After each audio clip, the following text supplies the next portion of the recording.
सनातन धर्म में होलिका दहन का बड़ा भारी महत्व है और होली का त्योहार भी लोगों को बहुत प्रिय है।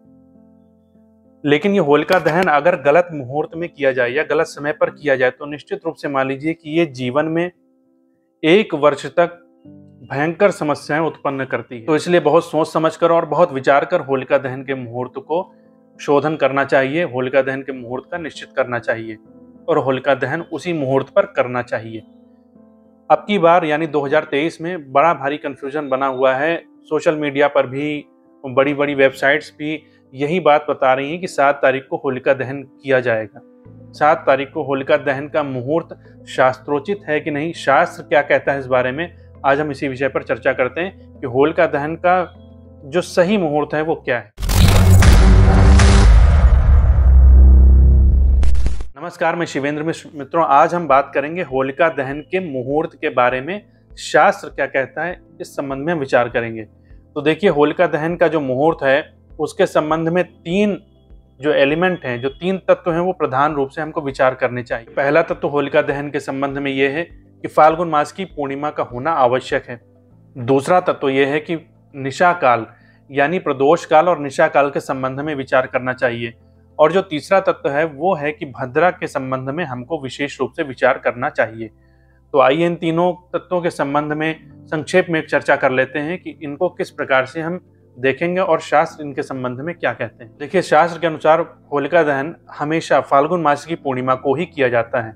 यहाँ पे बहुत से लोगों को कंफ्यूजन होता है, लोग उदया तिथि को मानने लगते हैं, लेकिन किसी भी मुहूर्त का, किसी भी पर्व का एक कर्मकाल होता है। कर्मकाल का मतलब होता है कि वो विशेष पर्व जो है वो उसी मुहूर्त में मनाया जाएगा, उसी विशेष समय में मनाया जाएगा। तो होलिका दहन का जो प्रथम कर्म काल है वो है फाल्गुन मास की पूर्णिमा। तो यहाँ पर उदया तिथि से कोई भी लेना देना नहीं है, उदया तिथि का यहाँ पर कोई भी प्रभाव नहीं रहेगा। यहाँ पर हमें फाल्गुन मास की पूर्णिमा का होना आवश्यक है। तो अब देखते हैं कि वर्तमान में 2023 में 6 मार्च को सायंकाल 3:56 से 7 मार्च को सायंकाल 5:39 तक पूर्णिमा तिथि रहेगी। तो हमको यहाँ तिथि प्राप्त हो गई मित्रों, 6 तारीख और 7 तारीख के बीच में ये पूर्णिमा तिथि हमारी आ रही। तो अब आगे हम विचार करते हैं अपने दूसरे तत्व के बारे में कि प्रदोष काल और निशा काल का होना आवश्यक है। तो देखिए, संक्षेप में समझ लेते हैं कि प्रदोष काल सूर्यास्त के बाद के लगभग 3 घंटे के समय को प्रदोष काल कहते हैं। इसके साथ में दिन के समय में होलिका दहन का बड़ा निषेध किया गया है। संवत्सरम च तद्राष्ट्रम पुरम दह्यति साद्रुतम, यानी अगर होली को प्रतिपदा वाले दिन, यानी जो पूर्णिमा तिथि है, पूर्णिमा तिथि को होली न जलाकर अगर प्रतिपदा के समय में होली को जलाया जाए या भद्रा के समय में होलिका दहन किया जाए या फिर दिन के समय में होलिका दहन किया जाए, तो वो व्यक्ति, वो नगर, वो राष्ट्र निश्चित रूप से नष्ट हो जाता है। 1 वर्ष तक भयंकर समस्याएं उनको झेलनी पड़ती। तो यहाँ पर हमने देखा कि जो हमारा मुख्य जो कर्म काल है वो एक तो पूर्णिमा तिथि होनी चाहिए फाल्गुन मास की, दूसरा निशा काल यानी प्रदोष काल होना चाहिए। साथ में जो तिथि है, पूर्णिमा तिथि है, वो प्रदोष व्यापिनी होनी चाहिए। देखिए, भगवान नारद का इस संबंध में एक वचन है, प्रदोष व्यापिनी ग्राह्या पूर्णिमा फाल्गुनी सदा, यानी फाल्गुन मास की पूर्णिमा जो प्रदोष व्यापिनी हो उसी को होलिका दहन के संबंध में ग्रहण करना चाहिए। तो अब यहाँ पर हम देखते हैं कि जो हमारी तिथि हमको प्राप्त हुई थी यानी 6 तारीख से 7 तारीख के बीच में, तो जो 7 तारीख के समय हमारे पास पूर्णिमा तिथि का है, तो पूर्णिमा तिथि 5:39 पर समाप्त हो रही है, जबकि सूर्यास्त जो है वो 5:49 पर होगा। यानी सूर्यास्त से पहले ही हमारी तिथि 7 तारीख को समाप्त हो जा रही है। तो जिस कारण से पूर्णिमा तिथि 7 तारीख को प्रदोष व्यापिनी नहीं होगी, तो इसलिए हम 7 तारीख को होलिका दहन के लिए ग्रहण नहीं कर सकते। तो अब होलिका दहन हमें 6 तारीख को ही दहन करना होगा, 6 तारीख को ही हमें मुहूर्त मिलेगा। तो अब हम आते हैं अपने तीसरे तत्व पे यानी भद्रा से संबंधित विचार कर लेते हैं कि भद्रा का परिहार करते हुए किस तरह से होलिका दहन के मुहूर्त को ग्रहण किया जाए। इस प्रकार मित्रों, हम देखते हैं कि 6 तारीख को सायंकाल जैसे ही पूर्णिमा तिथि प्रारंभ होगी यानी 3:56 से 7 तारीख को प्रातःकाल 4:42 तक भद्रा रहेगी। तो अब इस प्रकार हम देखते हैं कि भद्रा तो पूरे रात्रि भर रहेगी, तो हम किस प्रकार से होलिका दहन कर सकते हैं 6 तारीख को।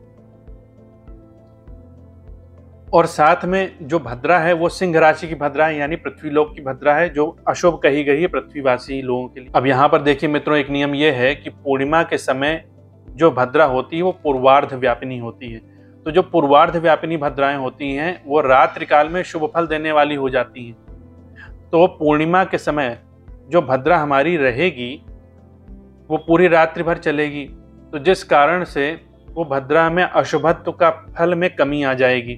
तस्याम भद्रा मुखम त्याज्या पूज्या होला निशामुखे, अर्थात होलिका दहन जो है वो आवश्यक होने पर भद्रा के मुख को त्याग कर होलिका दहन किया जा सकता है, उससे अशुभत्व का फल प्राप्त नहीं होता है।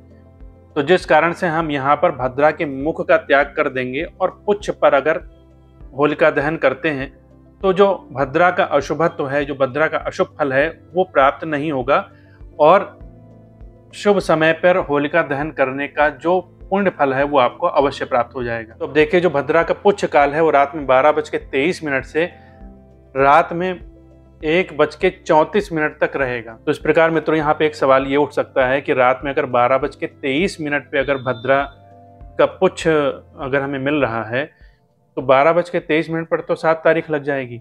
लेकिन देखिए, यहाँ पर हम एक ये बात स्पष्ट करना चाहते हैं कि ज्योतिष में सूर्योदय से सूर्योदय तक ही दिन को गिना जाता है, तो इसलिए गणितीय सुविधा के अनुसार उसको 7 तारीख न कह के हम 6 तारीख बोल रहे हैं। 7 तारीख को सायंकाल में होलिका दहन का कोई भी मुहूर्त नहीं है, शुद्ध मुहूर्त नहीं है। तो यदि इस प्रकार से अगर आप होलिका दहन करते हैं 7 तारीख को सायंकाल को, तो निश्चित रूप से मान लीजिए कि होलिका दहन अशुद्ध होगा और उसका जो कुप्रभाव है वो अवश्य प्राप्त होगा। तो मित्रों, इस प्रकार हम देखते हैं कि जो होलिका दहन का शुद्ध मुहूर्त है वो 6 मार्च को रात में 12 बजे के बाद, यानी 7 तारीख को आधी रात के समय 12:23 से 1:34 तक के बीच का ही रहेगा। तो इस प्रकार शास्त्र के अनुसार होलिका दहन करने से आपको निश्चित रूप से होलिका दहन के शुभ फल अवश्य प्राप्त होंगे। बाकी जिसकी जैसी श्रद्धा, जिसका जैसा विश्वास। तो मित्रों, आज का वीडियो हमारा यही तक है। अगर वीडियो आपको पसंद आ रहा है तो इसको अधिक से अधिक शेयर करें, जिससे ज़्यादा से ज़्यादा लोगों को होलिका दहन के संबंध में जानकारी प्राप्त हो सके और वो भी सचेत हो सके कि होलिका दहन के शुभ मुहूर्त का वो भी लाभ उठा सकें। तो मिलते हैं मित्रों अपने एक नए वीडियो में एक नई जानकारी के साथ। तब तक के लिए जय श्री राम।